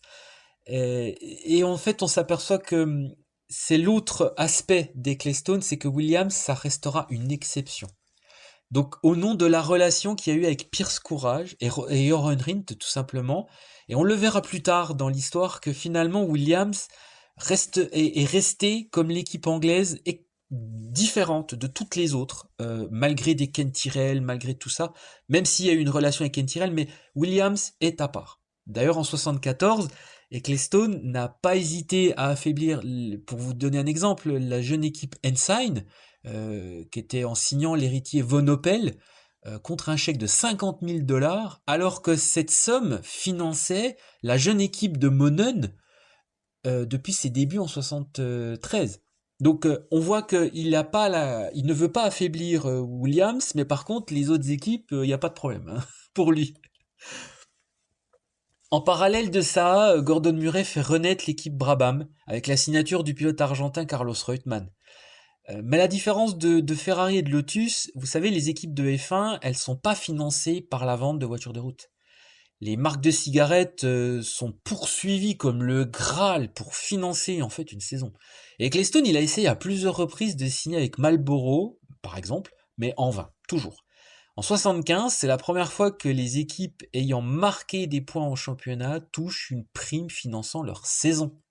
Ça va sauver d'ailleurs l'équipe Williams, d'ailleurs soit au passant. Et le tarif pour les circuits, il double en 76 aussi, comme on l'a vu avec ces menaces de ne pas participer, comme on l'a vu précédemment dans le podcast avec le CSI de Pierre Hugeux. Donc il n'était pas rare de voir une course non européenne qui était tarifée au milieu des années 70, 350 000 dollars par saison. Donc correctement financé avec des partenariats de la marque italienne Martini, le financement de la Foca. Et ben en fait l'équipe Brabham elle remporte 3 victoires en 74 avec la BT44, 2 victoires en 1975 avec la BT44B, magnifique voiture en passant, et Brabham termine d'ailleurs seconde du championnat du monde des constructeurs en 1975, et c'est là que Ecclestone signe une fourniture moteur avec Alfa Romeo. Alors, comme on l'a vu, en 1975, la Commission sportive internationale, elle n'avait pas son mot à dire sur le développement commercial de la Formule 1. Sauf qu'elle s'est engagée dans une bataille d'influence. À Bruxelles, en novembre 1975, il y a 4 hommes qui s'opposent. Ecclestone, assisté de son avocat Max Mosley, au nom de la FOCA d'un côté, et Pierre Hugeux et Jean-Marie Balestre d'autre part, au nom de la CSI. Donc ce jour de 1975 n'était que la deuxième rencontre entre Hugeux et Ecclestone. Le Belge, résistant, parachutiste, durant la Deuxième Guerre mondiale, avait fait toute sa carrière comme haut fonctionnaire dans la haute autorité belge de l'électricité et de gaz. Et entre les deux hommes, il y a un univers qui les opposait. Donc un haut administrateur d'un côté versus un vendeur de voitures de l'autre. C'était encore la condition d'Ecclestone, encore à ce moment-là. Il était connu pour ça. Donc, porté par les contrats passés directement par la FOCA et les circuits depuis 1972, l'association des constructeurs appliquait un tarif qui était préférentiel envers les circuits européens. Et un tarif donc spécifique pour les pistes hors Europe, comme on l'a vu. Et c'était même jusqu'à 5 fois différent.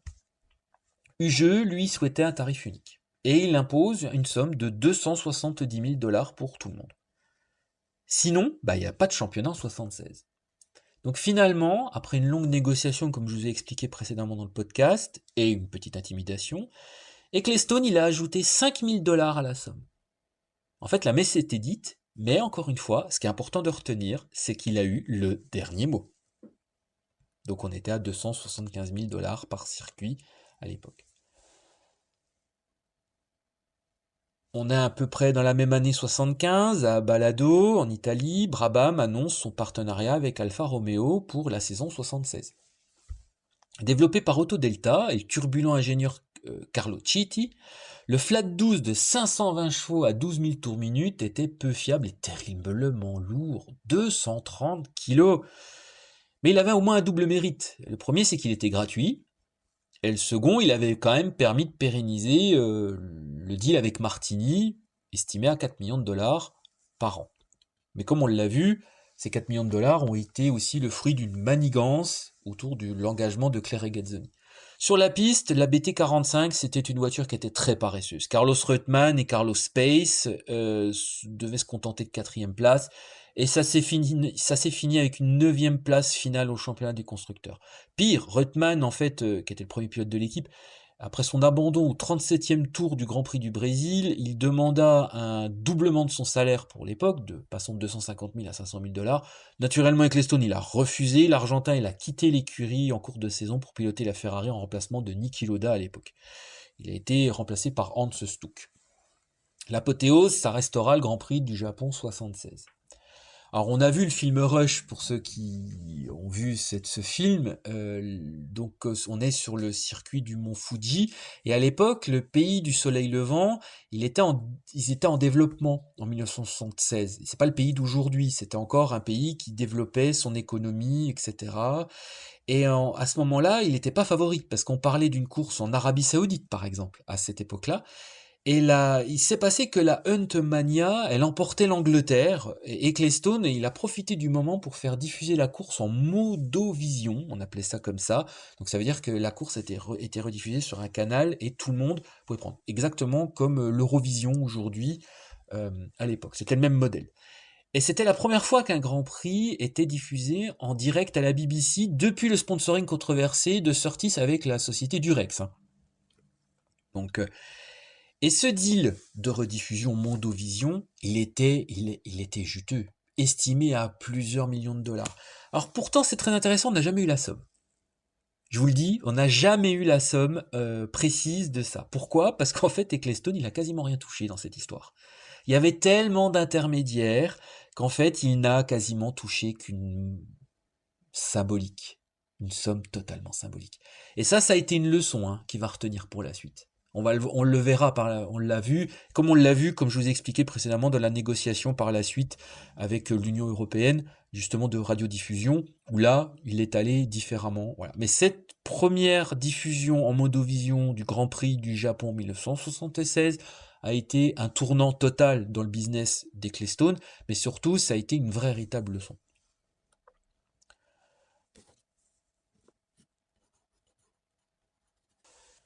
Après l'année 1976 décevante pour l'équipe Brabham, l'ensemble des partenaires de l'écurie souhaitaient se désengager.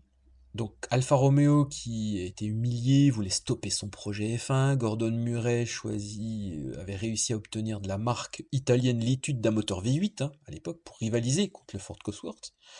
De son côté, la marque Martini avait proposé de diviser par 2 son sponsoring. On l'a vu, il avait donc réagi avec Claire Regazzoni, lui proposait 250 000 $ de salaire, mais au moment de signer, Ecclestone il divisa par 2 le salaire, qui provoque la colère du pilote, qui ira piloter gratuitement pour la petite équipe Ensign, on en revient. Mais Martini avait aussi été renouvelé au même tarif que la saison précédente. Donc l'équipe était sauvée. Mais sportivement, pour la saison 77, Murray avait proposé une évolution de la BT45 pour la rendre plus compétitive. Donc le moteur était placé plus bas, toujours aussi lourd, une nouvelle suspension, et c'était les premiers freins carbone de l'histoire de la F1. De son côté, Alfa Romeo avait baissé la puissance de 20 chevaux. On est passé à 500 chevaux, mais le bloc en fait souffrait toujours de gros problèmes de fiabilité. La saison, elle débuta bien, avec 2 deuxièmes places de Carlos Pace, et John Watson a même signé la pole position à Monaco. Et pourtant, la victoire, elle n'a jamais été au rendez-vous, faute en fait des erreurs des pilotes durant toute la saison. Malheureusement, en fait, l'accident d'avion, comme on l'a vu en mars, de Pace, ruina les espoirs de Bernie Ecclestone, parce que Ecclestone espérait énormément capitaliser sur le Brésilien pour trouver des sponsors pour 1978, voire même développer le Grand Prix du Brésil de manière économique. Donc au Grand Prix de Hollande, fin août, Murray présente la BT46, dont les radiateurs en eau et en huile avaient été remplacés par des échangeurs de température composés de panneaux d'aluminium à double paroi. Alors, expliqué comme ça fait très révolutionnaire, sauf que la monoplace, elle ne fera qu'une seule apparition. 2 semaines plus tard, Niki Lauda signe son contrat avec Brabham sans animosité envers Ferrari et pour cause. Au milieu des années 1970, Ecclestone s'est rapproché d'Enzo Ferrari. Alors à l'époque, Enzo Ferrari, il quittait jamais Maranello. C'était une citadelle complètement imprenable, et en fait, il fallait se rendre à lui. Ecclestone, il s'était rendu en 1975 avec Colin Chapman pour la toute première fois. Alors pourquoi Colin Chapman? Parce qu'en fait, c'est une demande d'Enzo Ferrari. Le commendatore, il admirait Chapman, donc il avait envie de le rencontrer, il s'était déjà croisé, mais c'était il y a longtemps, etc. En 1976, Ken Tyrrell, Max Mosley, Teddy Meyer et Frank Williams se sont rendus avec Chapman et Bernie Ecclestone rencontrer Ferrari parce que ce dernier voulait présenter la piste de Fiorano, en fait, à ses concurrents. Bon. Ce qui est très intéressant, c'est qu'à chaque fois, il y a eu des problèmes d'avion qui étaient à signaler. Alors, c'était même assez grave, hein, d'ailleurs, limite cataclysmique. On a eu des épisodes où, par exemple, en 1975, la toute première fois où Ecclestone c'est donc Chapman qui pilote son avion personnel, et la porte de l'avion s'en va, littéralement, alors qu'ils sont en plein vol au-dessus de la France. C'est quand même assez étonnant. Bon, en février 1977, pour la toute première fois, Ecclestone, en fait, il se rend seul à Modène. Alors, il est face à face avec un homme qui parle pas anglais, et lui, il parle pas italien non plus. Mais en arrivant, Ecclestone s'était amusé de voir Ferrari arriver à l'usine au volant d'une Renault. Pour ceux qui savent ce qu'il en était, c'est que Enzo Ferrari a eu des Renault jusque dans les années 80, en fait jusqu'à la fin de sa vie d'ailleurs, des Renault Turbo qu'il allait acheter à la concession et qui d'ailleurs payait 50% du prix. Les Renault étaient tellement fiers de faire ça, tout en ne communiquant pas dessus, mais le petit monde de la Formule 1 savait très très bien ce qu'il en était. Donc on est en 77, février, j'en reviens. Donc les deux hommes, ils sont en face à face. Et ce rendez-vous, il n'est pas innocent. Parce que la rivalité avec le CSI de Pierre-Hugeux était arrivée quand même encore une fois à un nouveau point. Et Ecclestone, il souhaitait rallier à sa cause la Scuderia Ferrari. Donc le commendator, il l'avait bien compris. Et au déjeuner, il avait lâché, vous savez, vous parlez trop d'argent, sur cette table nous parlons de sport, et en dessous de la table, nous parlons d'argent. Alors vous comprenez ce que vous voulez de cette phrase, mais Ecclestone, lui, il l'a compris. Et ça a été une leçon pour lui. L'alliance FOCA-Ferrari va permettre d'obtenir beaucoup plus d'argent des circuits et faire plier la fédération. D'accord? Pour le prochain round, parce que le Belge Pierre Hugeux ne va jamais se relever de cette alliance, il y a un autre personnage qui va entrer dans la danse, s'appelle Jean-Marie Balestre. Alors vous savez, l'accord en question, il a toujours été très mystérieux. Mais on sait une chose, c'est que il y a des centaines de milliers de dollars qui ont été donnés de 77 à 1980 à Ferrari, justement. Alors, on peut appeler ça un dessous de table, mais plus ou moins. Et ça a été des sommes. Ça a été en 1980, c'était 500 000 dollars, par exemple. Voilà. Donc 500 000 dollars était quand même une grosse somme d'argent, justement pour des fins politiques. En 1978, Ecclestone il décide d'investir son énergie dans Brabham. Maintenant qu'il a un accord avec Ferrari pour la FOCA, il est plutôt serein. Donc le moteur Flat 12 Alfa Romeo, il est gratuit, certes, il est puissant maintenant avec ses 520 chevaux, et toujours peu fiable depuis 2 saisons. Mais pourtant, il décide d'investir et il déménage l'écurie dans ses ateliers d'origine de Weybridge, dans un espace à Chessington. Et il embauche Niki Lauda pour 500 000 dollars. Et il discute avec la société Parmalat, qui souhaitait faire sa promotion en Europe et au Royaume-Uni, société italienne, pour financer l'intégralité du budget de l'écurie, donc 5,5 millions de dollars à l'époque. Et en fait, l'embauche de Lauda va favoriser l'accord. Et si l'ambiance elle était tournée vers l'espoir, parce qu'il fallait retrouver le haut niveau de 75, les tensions entre l'ingénieur Gordon Murray et Bernie Ecclestone ont commencé à se faire sentir. Il faut savoir que Ecclestone, il avait demandé au premier de concevoir impérativement une monoplace compétitive pour se battre pour le titre en 78. C'était important, vu les investissements, il était voilà. Mais il fallait faire avec le maudit flat 12 italien.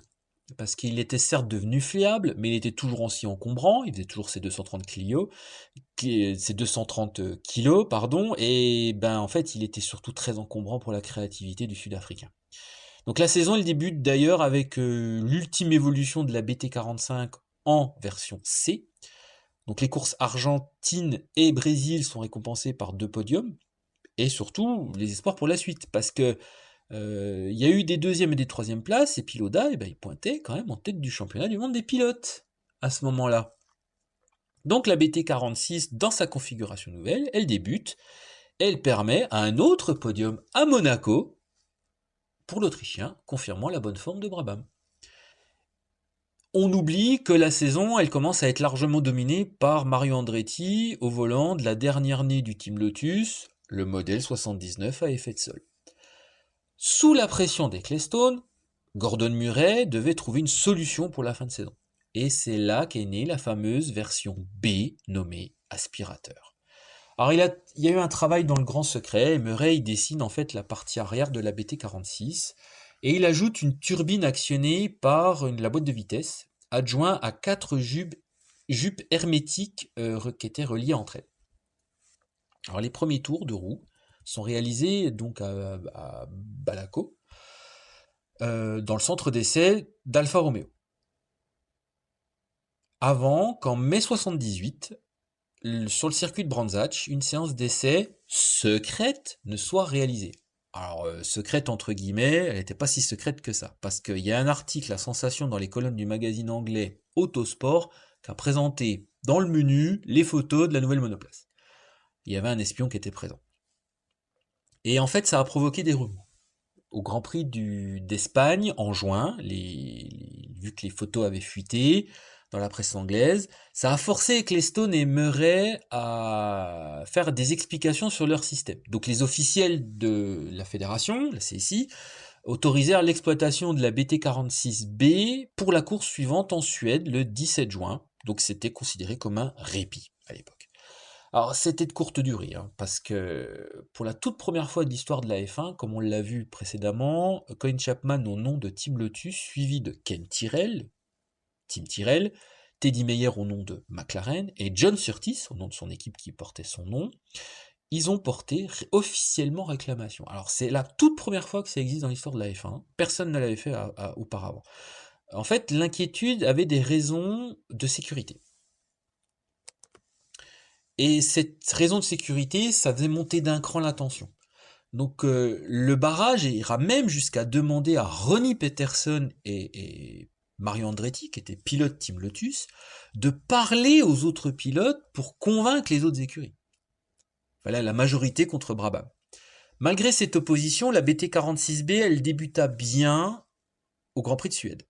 Donc pour répondre à la pression et sans faire de vagues, Ecclestone, il avait demandé à ses pilotes, qui étaient Watson et Lauda, de volontairement piloter en dessous des possibilités de leur machine durant les qualifications. Donc Lauda et Watson, ils ont débuté quand même sur la grille de départ deuxième et troisième. Hein. Bon, l'Irlandais, il abandonne vite sur une sortie de route le Grand Prix. Par contre, le double champion du monde, lui, il va se glisser derrière la Lotus d'Andretti et il va attendre son heure. Elle viendra en fait parce que l'Américain a fait une faute au niveau du freinage et Lauda passe et en tentant de rattraper son retard et de suivre le rythme de la Brabham de Lauda, le V8 Ford Cosworth de la Lotus il explose. En réalité, la course de Lauda, elle était à son image. Il a utilisé son avantage durant un court moment. Il n'avait pas besoin d'écraser la course parce que sa voiture, elle était capable de rouler 10 secondes plus vite. Je précise, c'est vrai, 10 secondes plus vite. Il avait juste exploité une seule fois à 100% sa monoplace, une fois qu'il avait dépassé Andretti.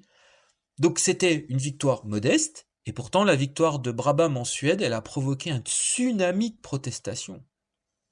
Il y a une nouvelle réunion exceptionnelle des membres de la FOCA, elle aura été très houleuse dans la foulée. Ecclestone, il était totalement isolé. 6h30 de réunions plus tard, il y a un accord qui avait été trouvé entre les membres de l'association des constructeurs. Bon, un accord un peu curieux au niveau du compromis, hein.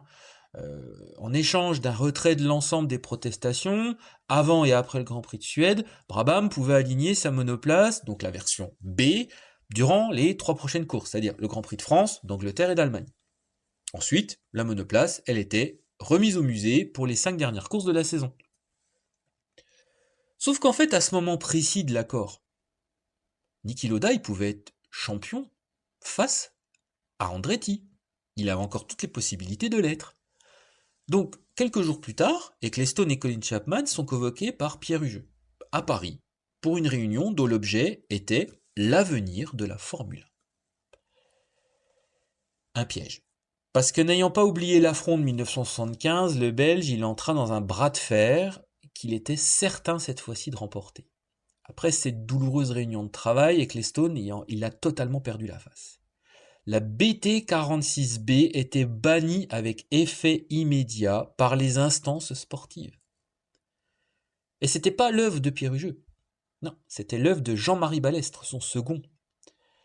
Parce que depuis le début de l'année 1978, le Français avait profité de l'absence du président du CSI lors d'un meeting à Melbourne, en Australie, pour poser les jalons de sa future présidence. Il était très influent auprès du Belge. Et Balestre, lui, il voulait vraiment entrer en conflit avec Ecclestone. Il voulait s'en donner les moyens. Donc le Français, il a eu vent des divisions au sein de la FOCA. Il voyait l'occasion d'interdire la Brabham BT46B à ce moment-là. Donc un résultat politique qui sera accepté la mort dans l'arme, à la fois par Brabham et surtout par Bernie Ecclestone. Donc le reste de la saison 1978, ça sera plus terne, malgré la pole position de Watson au Grand Prix de France, une victoire de Lauda lors du maudit Grand Prix d'Italie qui ôta la vie au Suédois Ronnie Peterson. Quelque temps après le drame, Pierre Hugeux, il annonça qu'il ne se représentait pas pour un nouveau mandat de 4 ans à la tête du CSI, et c'est Jean-Marie Balestre qui est élu, et qui déclare que l'organisme détient le pouvoir sportif officiel. Un acte verbal fort. Le message a parfaitement été entendu par Ecclestone, qui a compris qu'en fait le tournant politique et le danger pour ses intérêts économiques étaient en jeu, et il a préféré sacrifier l'intérêt de l'équipe Brabham et un possible titre de Lauda pour un projet qui était plus long terme. Ça va avoir des conséquences, hein, naturellement. Hein. Ayant accepté un chèque de 750 000 $ promis par McLaren et Marlboro, John Watson il quitte Brabham. Et Ecclestone il signe pour 30 000 $ le jeune Brésilien Nelson Piquet aux côtés de Lauda. En coulisses, l'échec de la saison 78, elle va avoir des conséquences dans la relation entre Lauda et Bernie Ecclestone. Après sa victoire à Monza, on l'a vu, le double champion du monde autrichien, il avait demandé un salaire de 2 millions de $. Donc la réaction hilare de Ecclestone a mal été perçue par l'Autrichien.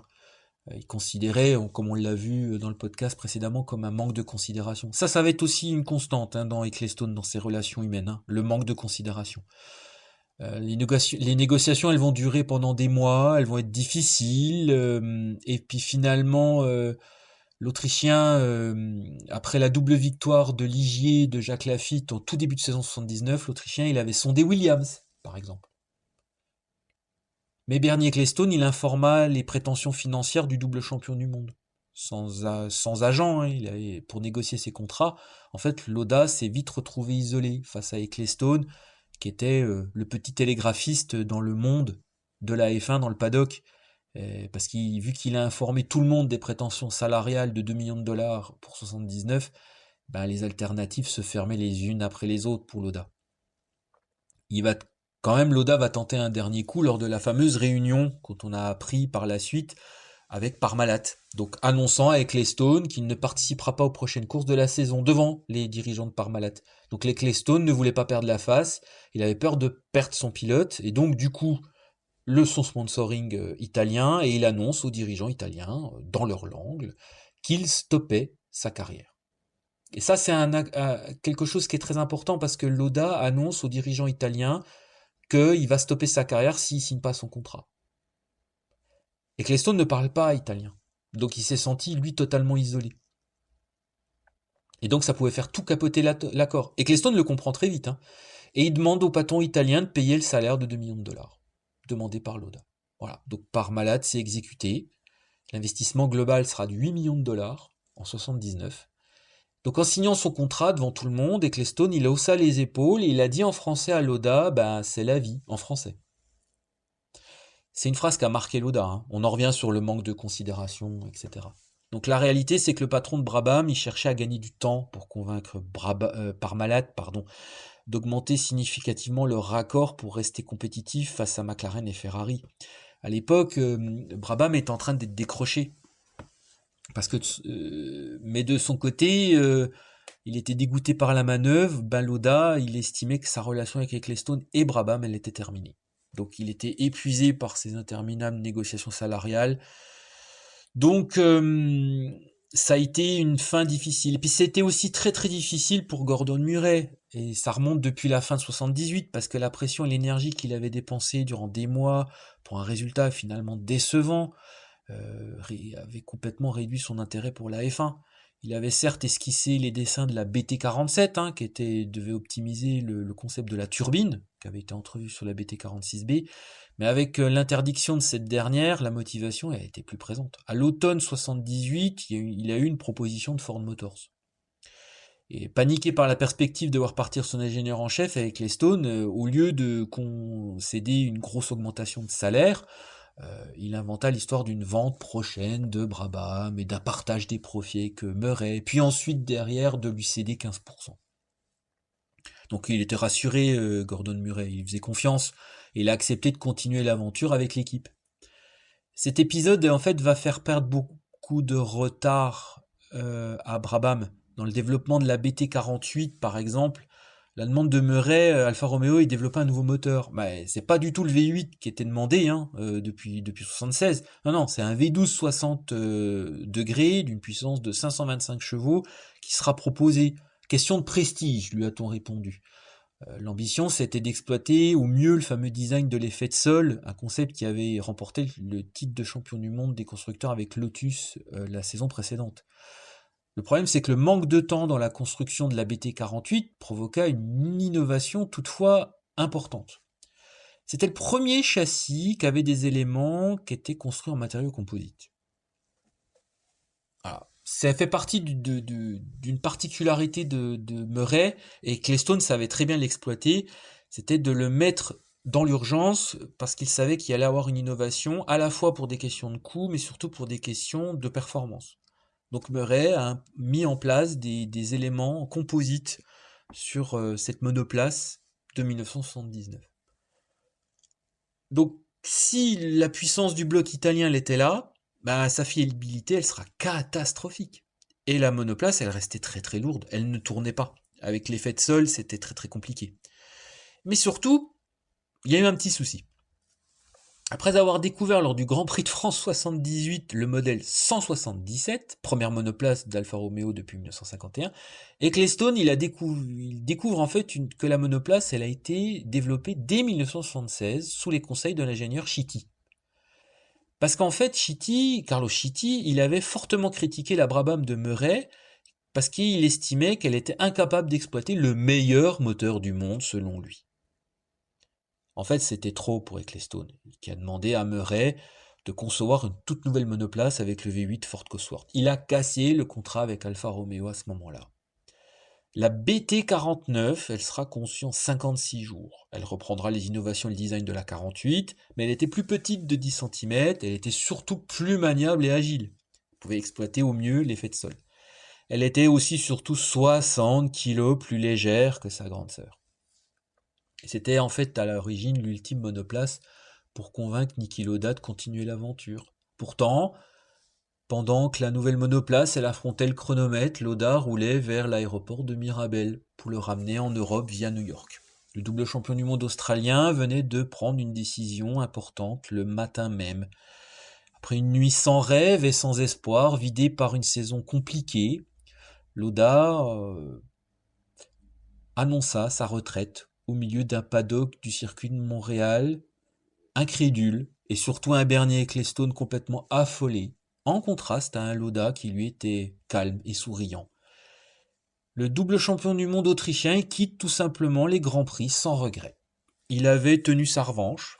Par la suite, une histoire incroyable pour remplacer Lauda parcourait les paddocks de fin de saison. Ecclestone avait proposé 2,5 millions de dollars à Jackie Stewart, triple champion du monde et retraité depuis la fin 1973 en Formule 1, pour uniquement piloter la Brabham en 1980. Ce furtif épisode avait en fait une valeur ajoutée. C'était une tentative d'Ecclestone pour convaincre un pilote très influent et respecté dans le paddock. L'Écossais avait créé le GPDA, le Grand Prix Driver Association, et il était politiquement un homme impliqué, toujours. Un profil qui était parfait pour entrer en guerre contre Jean-Marie Balestre. Après réflexion et sous les conseils de son agent, Mark McCormack de IMG, Stewart ne pilotera jamais la Brabham. Parce qu'au début 1979, la FOCA, elle tenta d'établir un lien direct avec la Fédération internationale de l'automobile sans passer par la Commission sportive internationale. C'est une manœuvre qui a été contrée par Balestre, qui modifia les statuts de la commission pour la transférer à la Fédération internationale du sport automobile. Donc, ayant plein pouvoir sur l'aspect du sportif du sport auto, dont la Formule 1, et autorisa en fait les moteurs turbo, alors que la FOCA voulait les interdire, pour la saison 1980. Donc, en 1979, pour débuter la saison, normalement, une réunion FISA-FOCA est tenue et elle enterre la hache de guerre provisoirement. Les moteurs turbo sont autorisés. Au printemps 1980, Bernie Ecclestone entre aux Champs-Élysées dans le siège de PSA, comme on l'a vu, je vous ai raconté l'histoire tout à l'heure, dans l'espoir de récupérer le moteur turbo BMW. Il va obtenir le moteur BMW pour 1982, finalement. Mais ça va être très intéressant parce que ça montre tout simplement cette frénésie. La saison 1981, elle restera marquante parce que le changement de réglementation concernant les faits de sol provoque un nouveau conflit entre la FISA d'un côté et la FOCA de l'autre. Prise à la gorge par les mesures drastiques de la FISA, la FOCA tente de réagir en menant une sorte de guérilla contre Jean-Marie Balestre afin de le discréditer. La violence sera inouïe et nous sommes au Grand Prix d'Espagne 1980. Alors là, on se replonge dans les archives. Nous sommes à Madrid, on est en 1981. La guerre entre la Fédération internationale de l'automobile, donc la FISA, et l'Association des constructeurs, donc la FOCA, donc ça faisait très longtemps qu'on en parle dans ce podcast, et en fait les premières échauffourées ont été d'une violence totalement inouïe. Donc le jeudi, à Madrid, après avoir exposé le problème lors d'une conférence de presse, c'est important encore une fois parce que c'était vraiment des communications comme ça, Jean-Marie Balestre, président de la Fédération internationale, avait allumé une lueur d'espoir en annonçant son optimisme à propos d'éventuelles négociations secrètes entre les constructeurs et le pouvoir fédéral. C'est un espoir qui était bien loin le lendemain matin au moment où les 29 monoplaces alignées devant les stands de Jarama recevaient les derniers soins des mécaniciens en attendant d'être livrés aux mains de leurs pilotes. Alors ceux-ci étaient peu nombreux à quelques minutes du début théorique des essais, parce qu'on apprenait qu'il n'y avait eu aucun rapprochement entre la FOCA et la FISA. Ils sont en réunion, on disait à l'époque, dans le paddock de Jarama. Mais de quelle réunion on parle, justement ? Il y en avait deux. D'une part, chez Marlboro, tous les proches d'Ecclestone, tendance dure de la FOCA. D'autre part, à la direction de course, les responsables des équipes Ferrari, Renault et Alfa Romeo. À 10h le matin, on vit débouler, depuis la tour de contrôle, Monsieur Piccini, Sage et Corbari, le pas pressé et la mine tendue. Le premier fit le signe de mettre en route et de démarrer à Scheckter et à Villeneuve leur Ferrari. Le second dit alors « Nous attendons Larousse ». il est avec la FOCA. Larousse était le directeur sportif de Renault à l'époque. À 10h05, Gérard Larousse faisait son apparition et lâcha simplement 2 mots: en route. Les Alfa Romeo étaient à l'autre bout des stands. Ils étaient 3 alignés.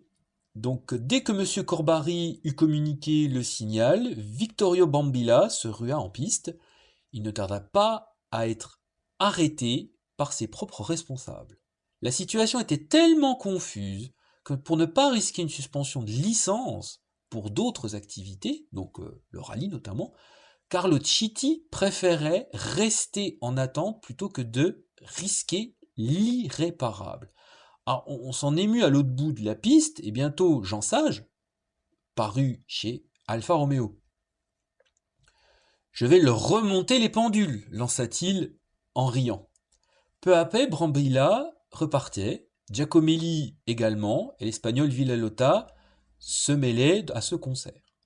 Alors que deux paillets se préparaient à en faire autant, le drapeau rouge apparut. C'était un signal d'arrêt immédiat et absolu pour tous les pilotes en piste. Il était 10h32. Alors vous allez voir, la mascarade, elle va continuer. Bernie Ecclestone venait d'arriver au pied de la tour de contrôle où se tenaient les officiels, à savoir Ángel Murcia, directeur de la course, Fernando de Berberia, donc président de la fédération espagnole, ainsi que 2 observateurs de la FISA, M. Bellien et Torres. Mais Ecclestone n'engagea aucun dialogue avec eux.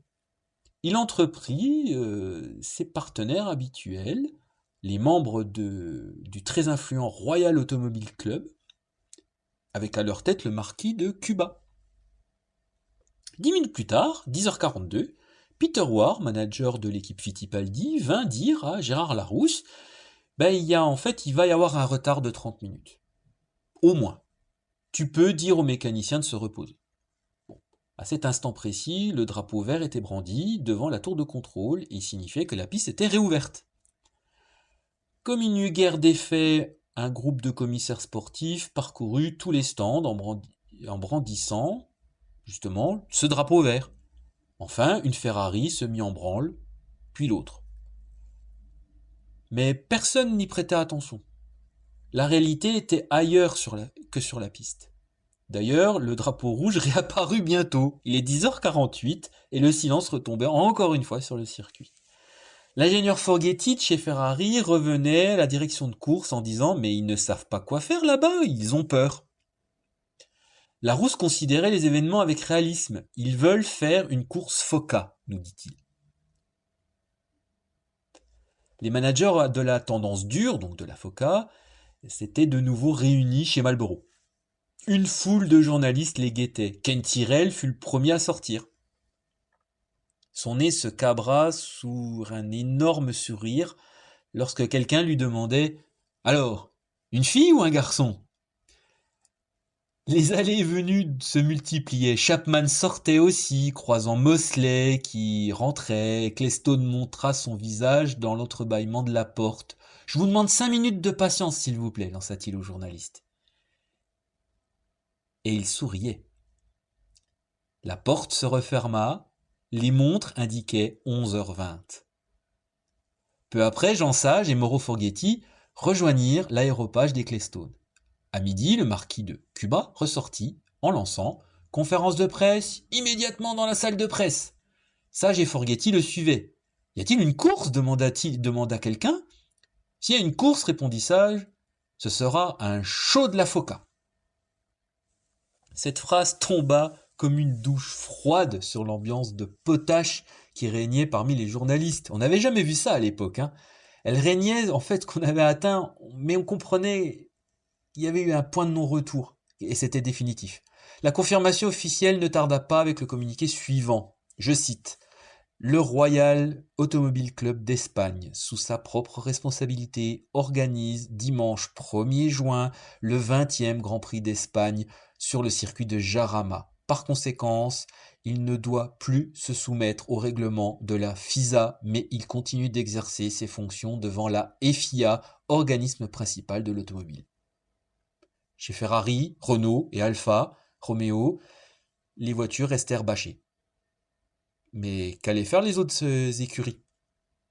12h30, les essais commencèrent, la confusion était grande, Osella demandait à Marco Piccini de Ferrari ce qu'il devait faire, et chez Lotus, David Thiem, donc le PDG du sponsor principal de l'écurie XS, donc admonestait en fait Colin Chapman, prenez garde de ne pas vous placer hors de la loi.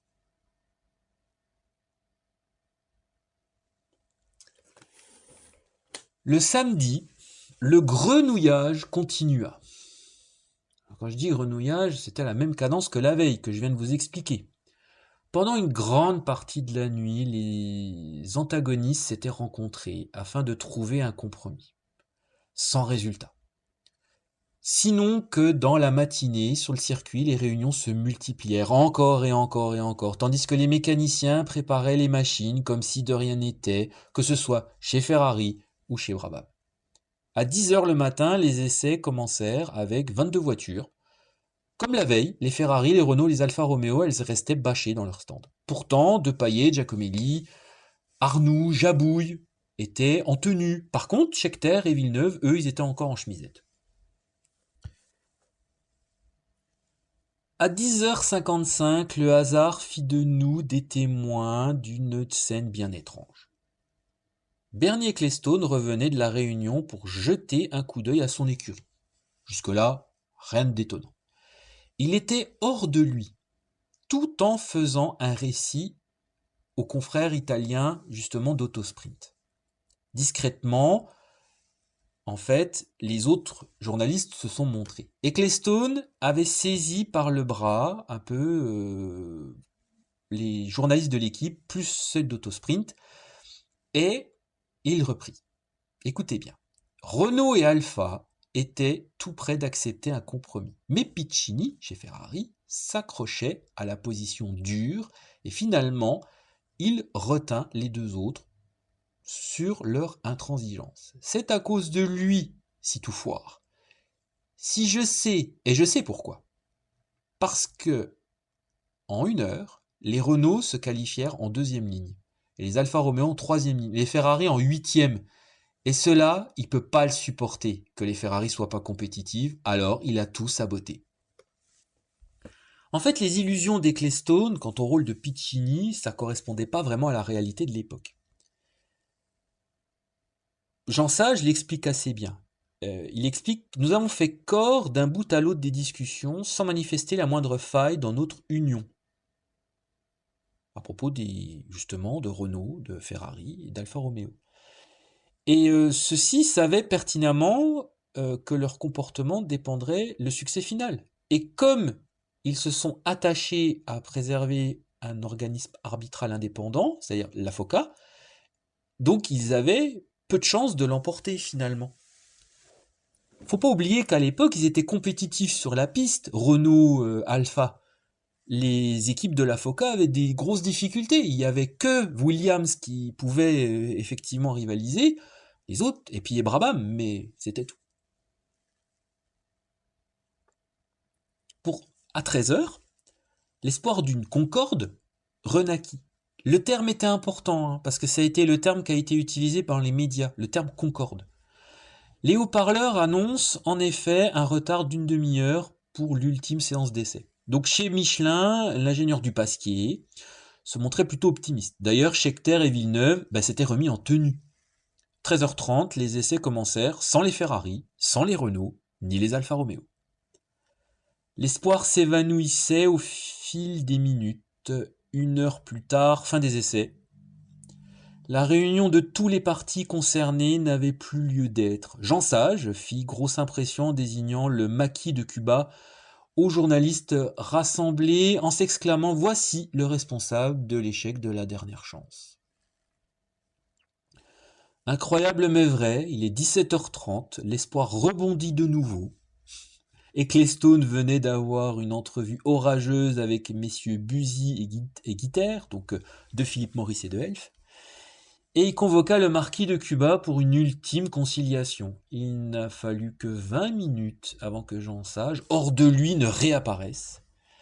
Les gars, à l'adresse des mécanos, On plie bagage, le marquis de Cuba ne veut toujours pas signer, la course n'est pas placée sous le contrôle de la FISA, elle ne comptera donc pas pour le championnat.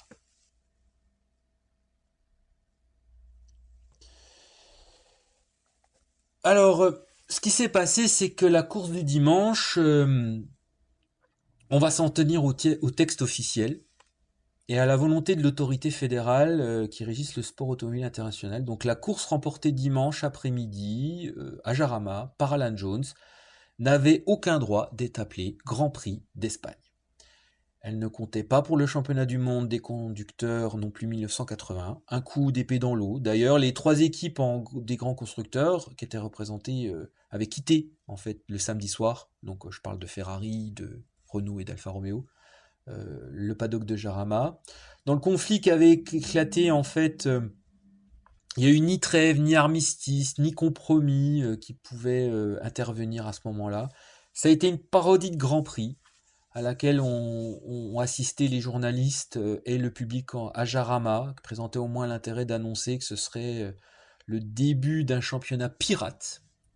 6 pilotes qui ont franchi la ligne d'arrivée au terme d'une épreuve harassante, pour les spectateurs aussi d'ailleurs. L'ennui dans laquelle elle s'était déroulée n'empêcha pas justement les pilotes de Frank Williams d'agiter le drapeau national de Grande-Bretagne et d'Arabie Saoudite.